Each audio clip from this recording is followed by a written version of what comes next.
Step into the captivating world of the Behind the Curtain podcast, where your dynamic hosts, John Dyer and Dr. Mohamed Saleh, bring together a wealth of 60 years of combined experience in healthcare and manufacturing. Join us every week as we delve into intriguing topics, weaving unscripted conversations that promise to take you on an unpredictable and enlightening journey. Gain valuable insights for your continuous improvement adventure as we navigate uncharted territories with enthusiasm and expertise. Welcome to a podcast that goes beyond the ordinary, unraveling the mysteries behind the curtain of knowledge.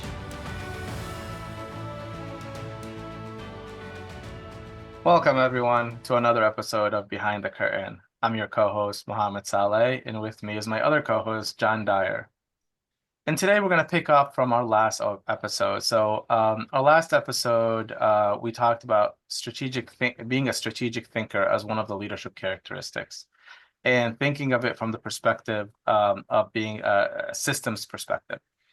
And so this is actually a part 2 of the exact episode, but we're going to expand a little bit on this episode because in our last episode, we talked about both the vertical view and the horizontal view. The vertical view, we talked about it from like a strategy deployment standpoint and how do you think strategically through that. And we talked about vision all the way down. And from my horizontal view, we talked about it as it relates to like a production system. And we also talked about a little bit of the decision making and going into that framework as a strategic thinker and what are the systems perspectives that you could have. However, as we explored a little bit about this characteristic, or exhibiting those strategic thinking, one of the questions that often come to my mind, John, is do we even have the ability to flourish with this characteristics in an organization? Because there are some hindrance that we run into. From that characteristic, we want to intentionally live this characteristic. But in the same time, this requires this balance between some immediate needs and some long-term needs. And sometimes the organization itself becomes a roadblock or a hindrance for someone to exhibit those characteristics. So even if I do have it, I might not be able to exhibit it. So as I want to kind of dive into what are some of those hindrances that we run into in organizations that don't allow us to see our full potential. Okay. Yeah, this is really behind the curtain stuff, right? Yeah. We talk about how all this is really good to have. It's good to have a vision. It's good to think strategically. It's good to have a plan. But what happens in real life? What happens in reality? Especially if you have a certain type of corporate culture. We talk about a lot of, especially in the United States, the focus is on making the month, making the quarter. Dr. Deming talked about that as one of the sins, that we have too much short-term thinking. And a lot of that is driven by the corporate culture. Yeah. When I was at General Electric, the kind of running joke was that if you were in your current job for more than 2 or 3 years, then your career was pretty much over. I mean, it showed that you'd become so stagnant in your career that you were no longer on the ladder moving up, or no longer broadening your horizons by going to other functions to learn new things. So if you're putting together a 3-year vision accompanied with a strategy to implement that vision, knowing that you're probably not going to be in your job by the time that vision comes to fruition, then why even put much effort into it? Or you put a lot of effort into developing it, knowing that you're never, ever really going to implement it. Right? So that's one huge hindrance, is the fact that people job hop so often that they aren't even there when the vision comes to fruition. And think about it. And what does the new person that takes your place do? Throw out that vision. I don't have any buy into that. I'm going to create my own, because how else I want to brand it name for yourself? Yeah. So I think that's the first big hindrance is short-term thinking and job hopping. Yeah, Um, I want to just dive into that one a little bit before we move okay. on to the next one because, you know, I've seen this in many organizations, what you're describing right now. And in transparency, I've been in that situation as a leader myself, where I put together a 5-year plan, but then I get moved. I don't see my thing to fruition, but the new place I go to, I want to create my own footprint and my own identity. And, one of the things that I'm noticing as you were speaking right now is the firefighting mindset sometimes forces us to be short-term thinkers. And I know you've talked about it in a few episodes before, this exact same concept, but um, sometimes we become so much in the immediate need that we don't have time to think in any other context other than short term. And we kind of become programmed to that. And then to add to it, we then have this because because firefighting, we're behind. We start looking at short-term things because we're going to be hopping and we know we're going to be hopping. That we have this pressure, this immediate pressure to get results now. Right. I don't care if it's sustained or not. Because I want the recognition that I got these results. I'm going to move on. If the ship falls apart, it wasn't me, it was the other person. And so if that other person comes and changes the whole vision and breakthrough and everything that comes with it, or doesn't and it fails, it's fine. And so I think you raise a really good point is sometimes it's really hard to exhibit strategic thinking when you're so short-term focused because process is going to be that you're going to be hopping around and you're not going to be around for this to even come to fruition. And if it does not work out, it's not going to be your fault. And if it does work out and doesn't get sustained, then it's not going to be your fault. Or the person that's going to step in your shoes is going to probably want to rebrand themselves and make their own vision. So why invest too much passion into it? Right. No, So that's that's a really exactly right. yeah. I think the next big hindrance is again the fear factor, Mhm. right? In order to deploy a new strategy that involves some sort of change, Mhm. right? Whether it's changing the culture, changing the product, changing the service, even if you're striving for excellence, it involves change of some sort.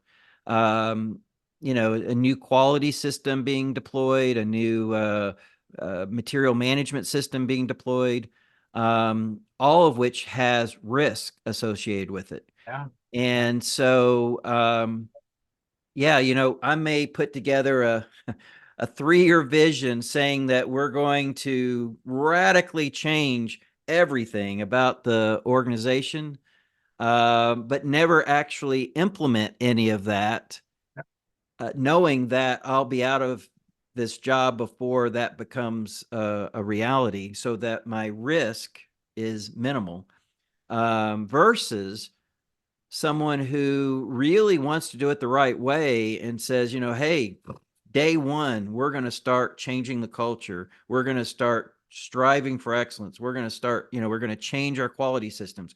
We're going to be more transparent about how bad we are, which means that the data may actually look a lot worse, but it's closer to reality. Well, guess what? Those are all things that could drive your career into the tank if there's that corporate culture of fear. Because now all of a sudden, even though it's more realistic what's going on, I'm now the bad guy for sharing all of that, or taking those risks, especially if some things don't go perfectly well. And now all of a sudden, my reputation gets tarnished, even though I'm doing all the right things, even though I'm demonstrating the characteristics we've already talked about, characteristics of having vision, characteristics of strategy, of strategic thinking. I'm going to get punished because I'm trying to do the right thing. Yeah. I, I have a story to share here. Um, that kind of highlights exactly what you're talking about. But I had this uh, amazing opportunity to help transform a large healthcare system. I spent almost 12 years with this healthcare system. And in this transformation, their chief strategy officer was not just a colleague, but I would call him a mentor as well. And he was able to challenge the status quo. He was able to take risks. And eventually we had set up this entire vision where I'm kind of hitting both of the two that we just talked about, flipping the organization from a vertical organization to a horizontal organization. So no longer should we have presidents for each hospital, but we should have a president for oncology across all the hospitals, neurology across all the hospitals, cardiology across all the hospitals. And the strategy should come through cardiology, through all the hospitals as offices, just like a primary care would strategy. And then he left to another healthcare system. And for me, that was a huge loss. But the other chief of strategy that took on his place was a great guy and understood what we want to do, and to some degree bought in. But it came time to actually translating this concept into tactics and actions. And that's when the status quo overwhelmed him, I feel. And he started asking, well, give me another healthcare system that's doing it this way. And we started talking about institutes and other healthcare. So he's like, no, but actually doing it exactly this way. And there was this extreme risk aversion that I've noticed, that stemmed from this preferring the status quo out of fear that it might not work. And what ended up happening is the strategy that was very well thought through. The tactics were highlighted of what it would take to do that. It overwhelmed him, and it fell flat on its face. And we weren't able to exhibit that vision because it was going to take us 3 to 5 years to make this transition happening. When you think of a Toyota Camry, you don't think every company, every country that has a Toyota Camry plant is doing their own thing. It's one strategy for Toyota Camry. It gets rolled out to all of them. And so why should oncology have different strategies for each site? It should be one oncology strategy across all the sites, and they're just the operators that execute on that strategy. And so, and because he's the chief strategy officer, he's the guy that, should be sponsoring and leading this transformation. But the fear of failure took over, and there was a lot of reluctancy to make that happen. So you're absolutely right. That risk aversion coupled with the fear of the short-term thinking really paralyzed them. Yeah, and if you think about it, I think it's probably worse today than maybe it was 20 years ago. Yeah. 20 years ago, people were very loyal to the company that they worked for. So even if you did change jobs, at least you were still in the same, building, the same organizational structure. Whereas today, I think more and more people not only change jobs, they change companies a lot more often. So if a strategy does start to get fearful, oh my goodness, we're getting close to actually pushing the button on this, then man, I need to call a headhunter and see what other opportunities are out there with other companies before everything hits the fan with this company. But just think about it. This guy exhibited all the strategic thinking boxes that we checked off in our last episode. Like he had it all. But when it came to change, this risk aversion kind of almost backfired, and the fear took over, and it didn't allow. And see, and I would say that was the fault of his boss. Yeah. The top people need to create an environment, a culture that embraces change, that embraces risk taking, that makes it clear that it's okay to have failure, plan, do, check, act, because that's how we learn. That's how we grow. That's how we get better. And if you don't have that understanding, and it's more than just words, it's actions too, right? I mean, if I'm the CEO and I'm like, oh, I'm perfectly fine with taking risk and making change happen, and then the first person who does that gets out the door, then everybody will be like, okay, well, yeah, all right, lesson learned. That was a bunch of hot air. That was meaningless. We need to do what they say or what they do versus what they say. So yeah, Yeah. that's a big factor in all of this. Yeah. And Um, so, before we go on to the third one, we talked about short-term focus and we talked about risk aversion. But if you're a CEO listening to this or a leader of your organization listening to this, know that someone like a strategy person, that's their entire job. That's what they're like, that's their job. In our last episode, we were talking about everyone being a strategic thinker, but this is like the cream of the crop right here. And they had risk aversion because coming into a new role and having that fear that I don't know how my boss is going to feel about this. And this is too much a leap for me, and I might prefer the status quo. Well, the normal reaction for this person is then to find something else to change, and that becomes a whole new vision, and now we're starting from scratch again. So I think we have a responsibility as leaders, specifically if we're in the CEO or president suite, to create an environment right off the bat to make sure that people know it's psychologically safe to take risks and it's okay to ruffle up the status quo and make examples when they ruffle it up as something positive. right.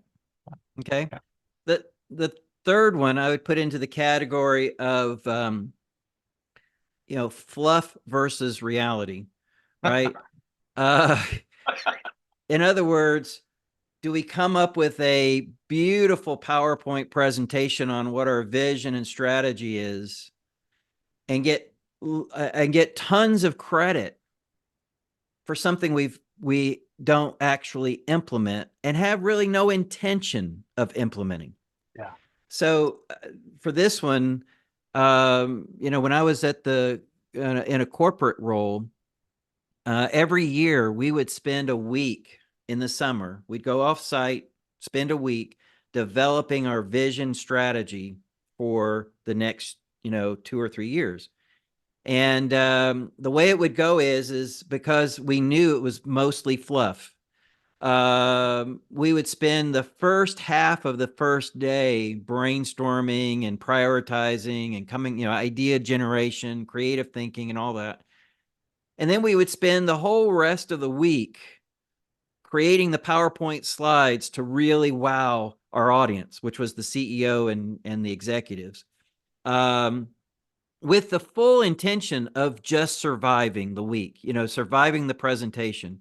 Now, we would invite the CEO in at about the halfway point to pitch our ideas, our direction, just to make sure we were on the same page. And of course we wouldn't be. And he would be like, oh, you need to change this. All right. So we would then update those slides and then we would make our big presentation. And I kid you not, every year we would then take that big, thick notebook of all those PowerPoint slides. As soon as we got through the presentation, it would go on a shelf, never to be looked at again. And then we would do the same exact thing the next year. We wouldn't take the old notebook and update it. No. We started from scratch and redid the whole thing. And again, knowing it was just all fluff. We had no intention of actually implementing any of it. It was how good of a presentation could we make to the CEO. And I tell you, careers were made or ruined based on that presentation, not on how you implemented it, not on any results of it, none of that. No, it was the presentation.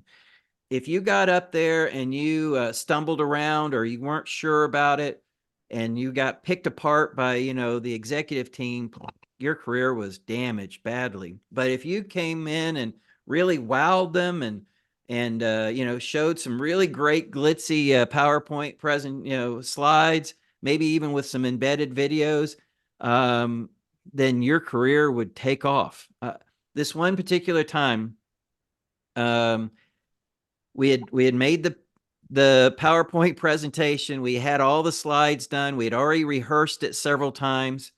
And when we got to the actual presentation, one of the plant managers had secretly embedded a really nice, well-produced video clip that lasted about 3.5 minutes that highlighted all the things his plant had done in the previous year. Now, that wasn't part of the vision or strategy. That's looking forward. This was what we had done in the last year. So when he got to that slide, without any of the rest of us knowing it, he hit the button and this video comes up. And we're like, whoa, where did this come from? And he played this video and it just sung his praises and his plant's performance praises for 3.5 minutes. And the CEO was just like, whoa, wow, look at that. That is so cool. Now, the rest of us were furious, but he got the next promotion that came along because he had done, he'd made such a big name for himself in this presentation. Even though he hadn't implemented any of the vision, any of the strategy, it was all fluff and no substance.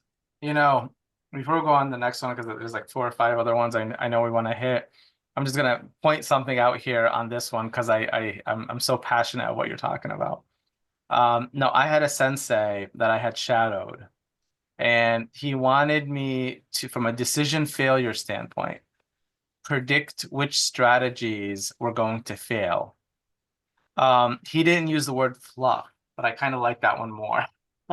He named it. He was like, try to find the sabotages to clarity. And he said it's 2 things. Look for someone who presents a really nice presentation the vision is very unclear. Or look for a strategy that's overwhelmingly complex. Okay, he said, if you find those 2, you have a winner. That will never come to fruition. Right. Right. So he said, from a lack of clarity standpoint, if you have unclear vision or overwhelming complexity, those are 2 sabotage moves that leaders sometimes do, especially if they lack this skill to mask their ability to tactically execute it, because it's so fluffy that you could do anything and it sounds like you did something. But again, if the culture embraces the fluff, then that may be the person who gets the next promotion. Yep. Even though they have no intention of actually implementing any of it. Yeah. Well, yeah. Believe it or not, we're out of time. Oh. So, yeah. Great discussion. We'll pick up next week on the next leadership characteristic. But we felt like we really needed to explore this topic a little deeper. So we hope that you'll join us next episode of Absolutely. Behind the Curtain. Looking forward to it. Thank you, John. Thanks, everybody. Take care, everyone. As we draw the curtains on another fascinating episode, we wanted to express our gratitude for joining us on this enlightening journey. If you're hungry for more captivating and thought-provoking discussions with John Dyer and Dr. Mohamed Saleh, hit that subscribe button to ensure you don't miss a beat. Until next week, keep exploring, stay inquisitive, and stay inspired. See you on the next Behind the Curtain adventure.